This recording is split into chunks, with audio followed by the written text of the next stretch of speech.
በስመ ስላሴ በስመ አብ ወወልድ ወመንፈስ ቅዱስ አሐዱ አምላክ አሜን።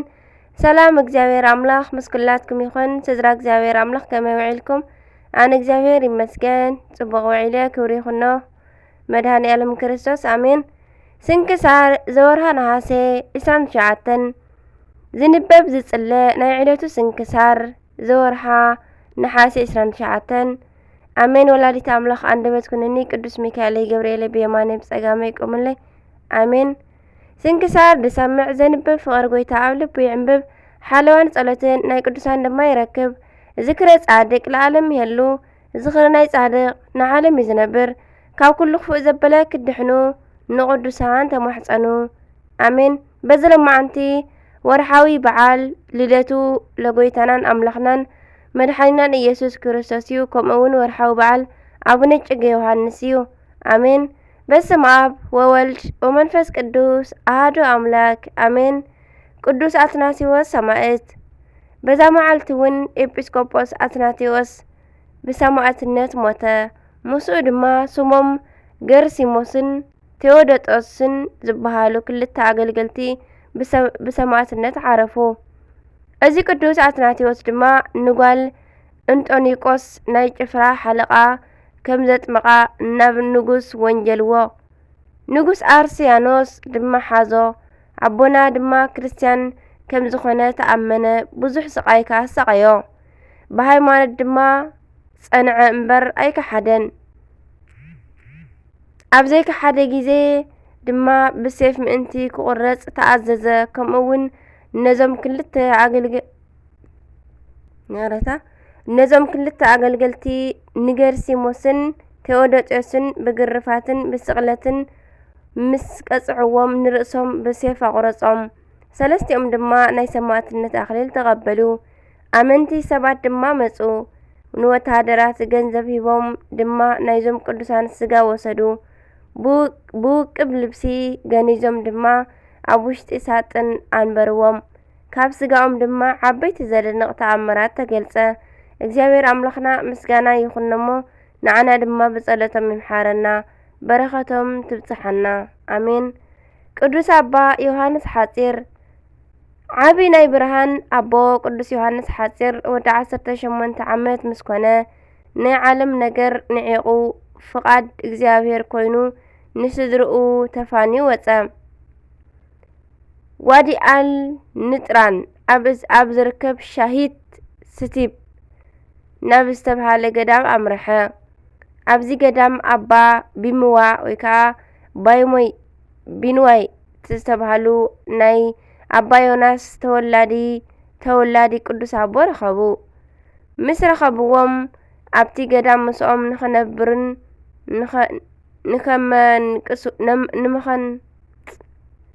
ምንኩስና ንኽህብዎምን ምስኦም ክነብር ወዲ መዝሙሮም ንኽኸውን ሓተትዎም። ኣባ ቢምዋ እውን ናይዚ መንእሰይ መንፈሳዊ ጥንካረ ንምግምጋም ዕላምኡ ንምርዳእ ወደይ ምሳና ክትነብር ኣይትኽእልን፣ ምክንያቱ በረኻ እዩ፣ ኣዝዩ ኣሸጋሪ እዩ። ከምኡውን ናይ ጾምን ናይ ጸሎትን ጊዜታት ብጣዕሚ ብዙሕ እዩ። ካብ ዝብላዓሉ ዘይብላዓሉ ጊዜ ይበዝሕ። እንድቅሰሉ እውን ኣብ ቀላጥ መሬት እዩ። ናይ ምንክስና ናብራ ሕጉ ብዙሕ እዩ። ናብ ዝመጻኻዮ ዓለም ተመለስ፣ ብፍቕሪ ስድራኻ ተሓቒፍካ ንበር በሎ። መንእሰይ ዮሐንስ ሓጺር ግን በጃኹም ኣቦይ ካብዚ ኣይትስጎጉኒ፣ ብምሕረት እግዚአብሔር ብናትኩም ጸሎት እዚ ምግባር ኣይብርትዓንን ክኽእሎ እየ፣ ብናትኩም ትእዛዝን መምርሕን ክነብር ፈቓደኛ እየ ኢሉ ለመኖም። ኣባ ባይሞይ ከምቲ ስርዓት ገዳም ናይዚ መንእሰይ ጉዳይ ክግለጸሎም ምእንቲ ናብ እግዚአብሔር ጸሎት ገበሩ። ጸሎቶም በጺሑ መልአኽ እግዚአብሔር ተገሊጹ ንሱ ዝተመርጸ ንጹህ ኣገልጋሊ ክኸውን እዩ ተቐበሎ በሎ። ኣባ ባይሞይ እውን ካብዚ መልእኽቲ ንድሓር ናይ ኣባ ዮሐንስ ጸጉሪ ላጸይዎ። ልብሲ ምንኩስና ንኸልብስዎ እውን 3 መዓልትን 3 ለይትን ክጽልይሉ ጸንሑ። መልአኽ እግዚአብሔር ኣብ ልዕሊ እቲ ልብሲ ብትእምርተ መስቀል ከማዕትብ ተመልከተ። ልብሲ ምንኩስና ኣብ ዘልበሰሉ ዝነበረ ዝለብሰሉ ዝነበሩ ግዜ ግን ቅዱስ መልአክ ብማእኸሎም ይመሓላለፍ ነበረ። መንእሰይ ዮሃንስ ትሕትና ክመሃር ምእንቲ ተወሳኺ ክፍትንዎ ኣባ ባይሞይ ካብታ ብሓንሳብ ዝነብሩላ በዓቲ ኣውፂኦም ማዕጾ ብውሽጢ ዓፀውዎ። ስለዚ ዝሃብዎ ምኽንያት ምስኦም ክነብር ከም ዘይክእል እዩ ነይሩ። ቅዱስ ዮሃንስ እውን ብዘይ ዝኾነ ተቃውሞ ብጾምን ጸሎትን ጸኒዑ ንሸውዓተ መዓልቲ ኣብ ማዕጾ ኣባ ባይሞይ ብዘይ ጽልኢ ብትዕግስቲ ጸንሐ። ኣባ ባይሞይ በብመዓልቱ ካብ በዓቲ ብዝወጽሉ ግዜ ቅዱስ ዮሃንስ ብትሕትና ኣብ እግሮም ተንበርኪኹ ሓጢያተኛ እየ እሞ ይቕረ በሉለይ ኣቦይ በሎም። ብሻብዒቲ መዓልቲ እዞም ኣቦ ንቅዳሴ ናብ ቤተ ክርስቲያን ክኸዱ ሓሓድአን ናይ 7 ናይ ክብሪ ዘውዲ ኣኽሊል ዝሓዙ 3 ቅዱሳን መላእኽቲ ንቅዱስ ዮሃንስ ሓጺር ከቢቦም ኣብ ልዕሊ ርእሱ ኣኽሊል ከንብሩሉ ተመልከተ። ካብዛ ሰዓት ጀሚሩ ዮሃንስ ሓጺር ካብ ዕድመ ዝጸገቡ ኣቦታት ዝበልጽ ዝኸበረ ኣቦ ኮይኑ ንምንባር በቕዐ። ኣባ ባይሞይ እውን ስለ ትሕትንኡን ስለ ትዕግስቱን መንፈሳዊ ፍቕሪ ሓደሮም። ኣብ ሓደ መዓልቲ ድማ ኣባ ቢምዋ ቅዱስ ዮሃንስ ንቑፅ ዕንፀይቲ ወሲዱ ንኽተክልን ማይ ንኸስትያ ኣዘዞ። ዋላ እኳ እቲ ማይ ዝቐድሓሉ ቦታ ርሑቕ እንተኾነ ንመምህሩ ኣኽብሮት ዘለዎ ዮሃንስ ሓጺር ግን ብተኣዛዝነት ነታ ዕንጨይቲ ተኺሉ 12 ማይልስ ርሕቐት ብምምላስ ማይ እንዳኣምፀ ኣብ መዓልቲ 2 ግዜ የምጽእ ነበረ። ከምዚ እንዳገበረ ን3 ዓመታት ምስ ጸንሐ እታ ንቕጽቲ ቆጽሊ ዕንፀይቲ ለምሊማ ፍረ ኣፍርያ ናይ ገድሉ ፍረ ካብ ዝገበረቶ ንላዕሊ ዝኾኖ ኣባ ቢምዋ እውን ናይዛ ገረብ ፍረ ሒዙ ናብ መነኮሳት ብምኻድ ህንኩ ናይ ተኣዛዝነት ፍረ ብልዑ እንዳበለ ንኹሎም ሃቦታት ሃቦም። እግዚአብሔር ኣብ ቅዱሳኑ ሓዲሩ ከምዚ ዓይነት ፍረ ከም ዝፈርዩ ይገብር። ከምዚ ዓይነት ፍረ ኣብ ቅዱሳኑ ሎምን ኩሉ ሰዓን ዘለዓለምን የንብር። ልዑል እግዚአብሔር ስሙ ዝኸበረን ዝተመስገነን ይኹን ኣሜን። እዛ ገረብ ክሳዕ ሎሚ ብናቱ ስም ዝተገደመ ገዳም ኣብ ውሽጢ ትርከብ። መናእሰይ ናይ ቤተ ክርስቲያን ኣገልገልቲ ናብ ኣባ ባይሞይ ብምምጻእ ንምንኩስና እንተመጺኦም እንታይ ክገብሩ ከም ዘለዎም ምስ ሓተትዎም ናብ ኣባ ዮሃንስ ሓጺር ይልእክዎም ነበሩ። ኣባ ዮሃንስ ሓጺር እውን ካብ ዝሕፍር ነገር ረሓቑ። ንርእስኹም ኣትሕት ኣብሉ፣ ንስጋኹም ግዝኡ፣ ኣይትሐጉሱ። ጎይታናን ኣምላኽና መድሓኒናን ኢየሱስ ክርስቶስ ኣብ ወንጌል እቲ ንህይወቱ ከድሕና ዝደሊ ከጥፍኣ እዩ። እቲ ንህይወቱ ምእንቲ ወንጌልን ዘጥፍኣ ግና ከድሕና እዩ።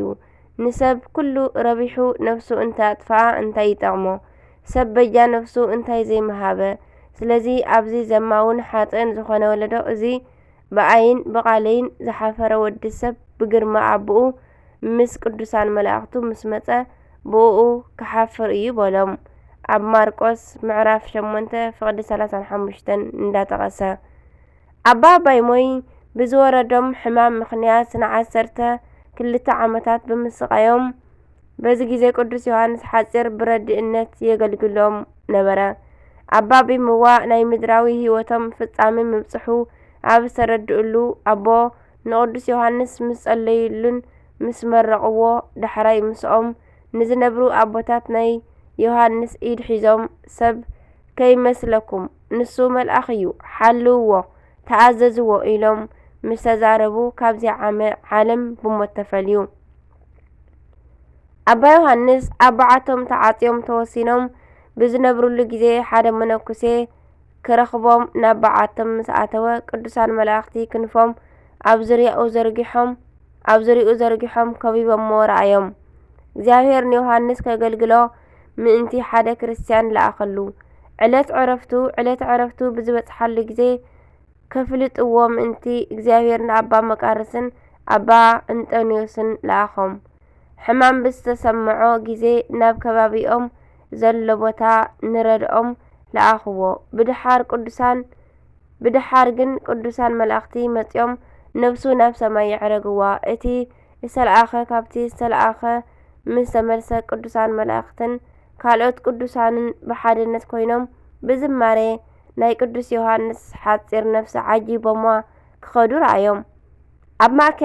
ኣብ ማእከሎም ሓደ ከም ፀሓይ ዘብርህ መልአክ ረኣዩ እሞ እዚ ኣባ ጳኩሚስ እዩ፣ እዚ ድማ ኣባ መቃርስ እዩ፣ እዚ ድማ ከም ፀሓይ ዘብርህ ኣቦ መነኮሳት ዝተባህለ ቅዱስ እንጦንዮስ እዩ እንዳበለ ነገሮ። ረድኡ ናብ ናይ ቅዱስ ዮሃንስ በዓቲ ምስ ኣተወ ቅዱስ ዮሃንስ ኣብ ጸሎት እንከሎ ዓሪፉ ረኸቦ። ዕረፍቶም ጥቅምቲ 20 እዩ። ቅዱስ ዮሃንስ ሓጺር ናብ ባቢሎን ናይ ሕጂ ዒራቅ ዝበሃል ከይዱ ምስ ተመልሰ ብበርበሮት ምኽንያት ካብ ኣስቄጥስ ናብ ቁልዝም ተሰዲዱ እዩ። ኣብኡ ድማ ኣብ ናይ ኣባ እንጦንዮስ በዓቲ ዕረፈ። ን400 ዓመታት ዝኣክል ከዓ ጸንሐ። ኣብ 825 ዓመተ ምህረት ግን ብኣባ ዮሃንስ ፓትርያርክ ዘመን ክቡር ስጋሁ ናብ ገዳመ ኣስቄጥስ ተመሊሱ እዩ። እዚ ቅዱስ ዘዕረፈ ጥቅምቲ ዕለት 20 ክኸውን ከሎ በዛ ዕለት ድማ ስጋኡ ዝፈለሰሉ እዩ። በዛ ዕለት ድማ ናይ ቅዱስ ዮሃንስ ሓጺርን ናይ ዓብይ ቅዱስ መቃርስ ስጋ ኣብ ዝተረኸበሉ ግዜ ግሩም ተኣምር ተገይሩ እዩ። ናብቲ ቤተ ክርስቲያን ክኣቱ ከሎ ድማ ዓብይ ናይ ብርሃን ጎርፊ ክፈስስ ተራእዩ እዩ። ሰማያዊ መዓዛ ከዓ ነቲ ኣከባቢ መልኦ። ካብቶም ጳጳሳት ሓደ ክባረኽ እየ ኢሉ ናይ ቅዱስ ዮሃንስ ስጋ እንተገለጾ እቲ ኣከባቢ ተናወጸ። መባረቕቲ ከዓ መብረቕ ተብለጭለጩ። ሰንቢዶም ቀልጢፎም እንተልበስዎ ጸጥታ ኾነ። በዚ ኩሉ ደስ ዝበሎም ኣቦታት ድማ ነዚ ቅዱስ ብዝማሬ ክውድስዎ ወዓሉ። ኣምላከ ቅዱሳን ናይ ቅዱስ ዮሃንስ ሓጺር ተኣዛዝነትን ትዕግስትን ትሕትናን ቅንዕናን ይዓድልና፣ ብበረኸቱ ከዓ ይባረኸና ኣሜን። ዕለት ነሓሴ 29 ዝኽበሩ ዓመታዊ ናይ ቅዱሳን በዓላት ቅዱስ ኣባ ዮሃንስ ሓጺር ፍልሰቱ፣ ቅዱስ አትናሲዎስ ሰማዕት፣ ቅዱሳን ገርሲሞስን ቴዎዶጥዮስን ሰማዕታት፣ ኣባ ባስልዮስ ጻድቅ ዘትግራይ።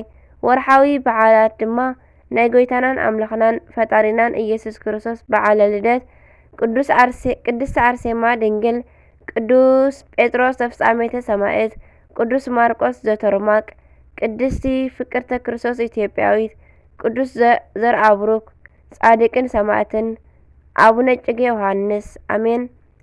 ከምኡ ድማ ንስኻትኩም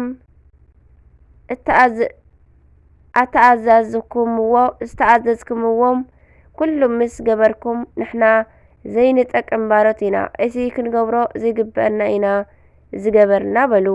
ሉቃስ ምዕራፍ 17 ፍቕዲ 10 ኣሜን። ስንክሳር ዝሰምዕ ዘንብብ ፍቕሪ ጎይታ ኣብ ልቡ ይዕንብብ፣ ሓለዋን ጸሎትን ናይ ቅዱሳን ድማ ይረክብ። ዝክረ ጻድቅ ለዓለም የሉ፣ ዝኽሪ ናይ ጻድቅ ንዓለም እዩ ዝነብር። ካብ ኩሉ ክፉእ ዘበለ ክድሕኑ ንቅዱሳን ተማሕፀኑ ኣሜን። ዝወደቐ ዝነጠበ ኩሉ ብኣፈ ቅዱሳን ትጉሃን መላእክቲ ተኣርመለይ ኣሜን። ካበና ዘውደቕክዎ ኩሉ በረኸቶም ምስ ኩላትና ይውዓል። ምሕረትን ቸርነትን ናይ ጋስ ሳሎም ስላሴ በረኸትን ኣመላድነትን ጸሎታን ጣዕማን ናይ ፍቕርቲ ናይ ኣደና ቅድስቲ ድንግል ማርያም ጸሎትን ሓለዋን ተራዳእነትን ናይ ኩሎም ቅዱሳን ምስ ኩላትና ይውዓል ኣሜን።